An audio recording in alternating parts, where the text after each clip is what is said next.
লালি গুছি হ্যাঁ খারা আমি গুসাব না আমি রাসেল ভাইপার তুই তো নেই রাসেল ভাইপার খারাপ মোবাইলটা ক্যামেরা কিন্তু তুই ক্যামেরাতে কি করবি আরে ক্যামেরাতে কি করে খেলছি দেখ খারাপ ক্যামেরা তো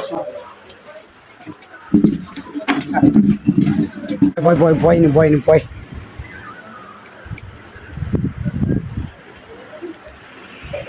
এদিকে বসলো এমনি হ্যাঁ এদিকে বসলো হ্যাঁ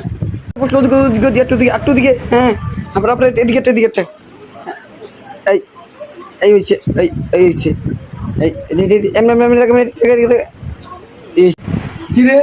তুই আমার ভিডিও করছিস সবাই আমার মেরে 50,000 টেনে ধরছে তুই ছবি তুলছ আমারে চশমা লাগাইতেছ আমারে